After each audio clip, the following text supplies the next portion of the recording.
سلام جميعا، مرحبا بكم. معكم الناس من ساعة أمين يسار، وهذه قناتي خاصة بالرياضة، بكرة القدم، باللاعبين. نعم.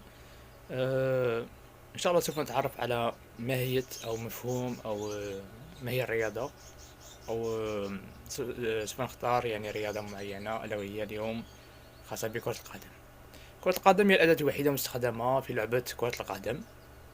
وتحدد قوانين لعبة كرة القدم. الكرة مستخدمة في مباريات رسمية في نوع معين من كرة القدم موحد.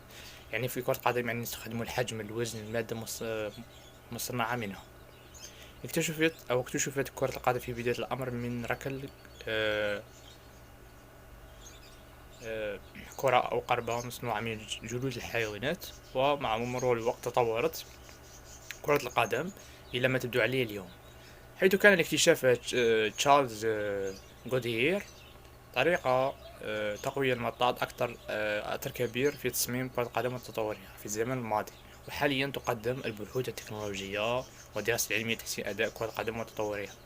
وضعت أول مواصفات لكرة القدم في عام 1960 من قبل الاتحاد الإنجليزي لكرة القدم، لتكون من الجلد المتضخمة مع غطية جلدية مساعدة في الحفاظ على الشكل الكروي لكرة القدم. شغل تاريخ تاريخ كرة القدم وفقا لمراجع تاريخية وأسطورية، يقال أن الركل بدأ من وقت مبكر جدا من الزمن بعد انتصاف الحروب، حيث يتم ركل الجماجم البشرية للأعداء.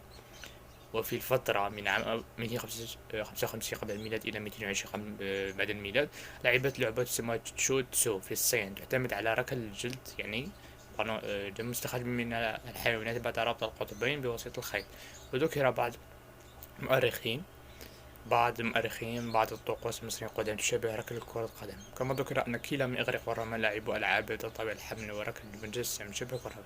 تذكر أساطير ما قبل القرن الوسطى وجود لعبة تعتمد على ركل جمجمة على طول الطريق، يمتد من أول قرية إلى ساحة القرية المجاورة، حكم بفعل ذلك بنجاح مناصب قيادية تسببت أعمال شاقة كبيرة.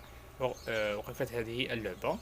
في العصور الوسطى تم اتخاذ آه، قربة من الجلود الخنازير هيئة كيس في لعبة تلعب باستخدام الأيدي والأرجل للحفاظ على كيس قاربة للهواء والتنبؤ بسلوك الكرة عند الركل.